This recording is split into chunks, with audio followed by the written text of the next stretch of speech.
இங்கே பார்த்தீங்களா, நம்ம இப்போ முருங்கைக்கீரையை நல்லா காய வச்சு வச்சுருக்குறோம். எவ்வளோ முருங்கைக்கீரை, இந்த முருங்கைக்கீரையெல்லாம் இப்படி நிழலில் காய வச்சு வச்சுருக்குறோம். நிழலில் காய வச்சு வச்சதுக்கப்புறமா நாளைக்கு நம்ம இது எடுத்து கழுவி காய வச்சுருக்கு அலாசின முருங்கைக்கீரையை தான் நான் இப்போ எடுத்து உங்கள் முன்னாடி காமிக்கிறேன். இதை நம்ம நல்லா உருவி இப்படி ஒரு சைடு நம்ம உருவி நல்லா காய வச்சதுக்கப்புறமா நம்ம பவுட்ரு பண்ணோம்னா சாம்பார் பொடியோடு நம்ம போட்டு இந்த இடத்துல உருவி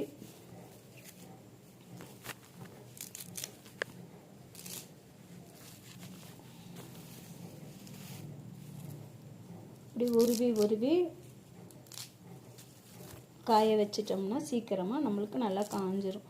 நீங்கள் இது காஞ்சதுக்கப்புறமா இதையே நம்ம பவுட்ரு பண்ணி வச்சுட்டு நம்ம சாம்பார் செய்கிறப்போ இதையும் நம்ம சேர்த்து வறுத்து சாம்பார் செஞ்சோம்னா உங்களுக்கு எப்பயுமே முருங்கைக்கீரையில் நிறைய சத்து இருக்குதுன்னு எல்லாத்துக்குமே நல்லா தெரியும். அந்த முருங்கைக்கீரையை டெய்லி நம்ம ஒரு ஸ்பூன் போட்டு ஆட் பண்ணி சாப்பிடையில் நம்ம உடம்புக்கு ரொம்ப நல்லது. இப்போ நம்ம ரெடி பண்ணுறது முருங்கைக்கீரையோட சாம்பார் பொடி. அதுக்காக தான் நம்ம உருவி காய வைக்கிறோம். நாளைக்கு உங்களுக்கு காஞ்சதுக்கப்புறம் அடுத்தது எப்படின்னு நம்ம காமிக்கிறப்போ உங்களுக்கு என்ன பக்குவத்தில் இருக்குது முருங்கைக்கீரைன்னு உங்களுக்கே தெரிஞ்சிடும். அதுக்கப்புறம் நம்ம சாம்பார் பொடி ரெடி பண்ணுவோம். ரெடி பண்ணோன்னே நீங்கள் முருங்கைக்கீரை சாம்பார் பொடி கேட்டு எல்லாம் எவ்வளோ பேர் வேணுமோ வாங்கிக்கலாம்.